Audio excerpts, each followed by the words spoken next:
The 1980s. Boy, what a time to be alive. You have the Macintosh computer that was actually established by Apple.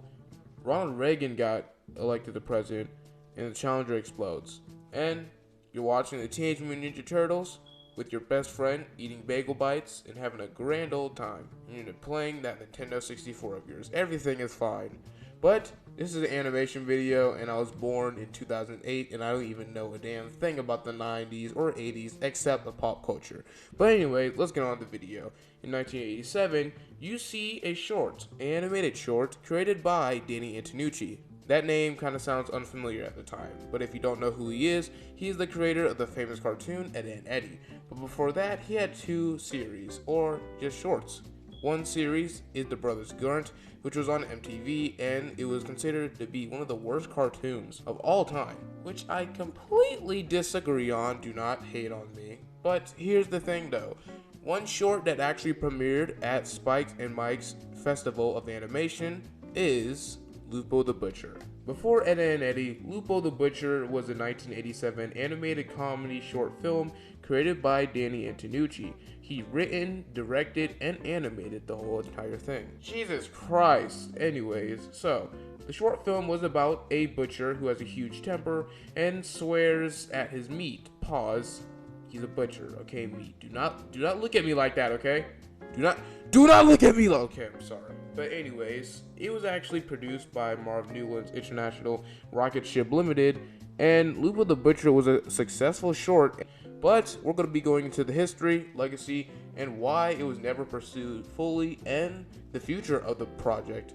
3, 2, 1, let's hit it. Danny Antonucci, who has worked in the animation industry since the 70s, decided to create his only first solo work. You see, after working on a lot of cartoons such as Scooby-Doo and all that crap, he decided to actually make things that he would actually want to. He got sick and tired of believing that animation was only for children, and it could also appeal to adults. But coming from that, let's not forget that in the 1970s, Fritz the Cat came out. And oh God! Oh Jesus! he also wanted to create a character that he thought people would believe in.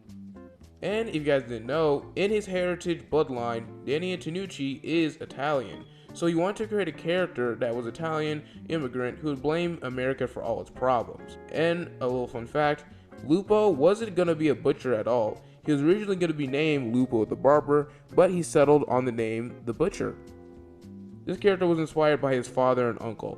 After the short was finalized, Antonucci was pleased with this creation and felt like it was really cool. Quote unquote, it worked out.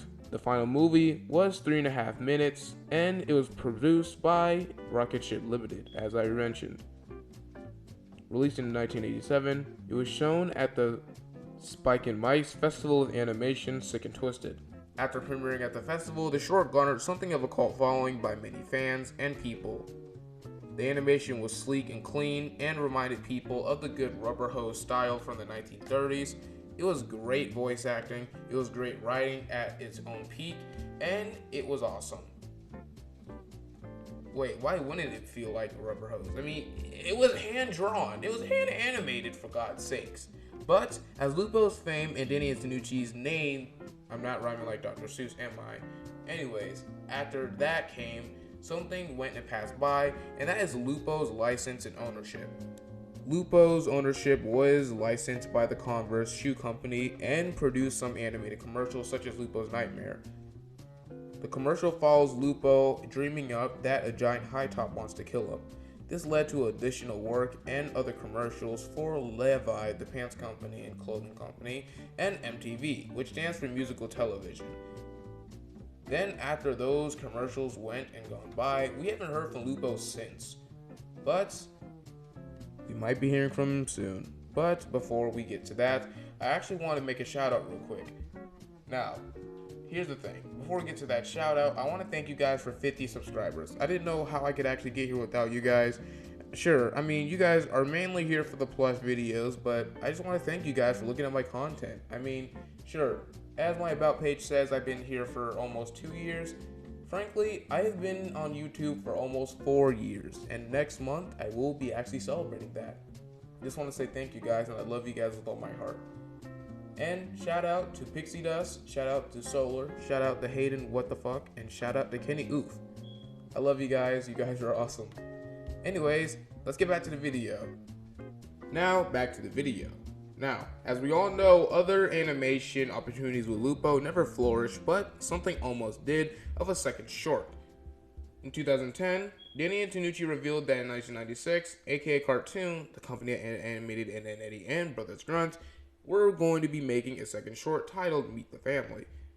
It was going to be focused on Lupo and his family, composed of his wife, dad, son, and a cat named Fessy.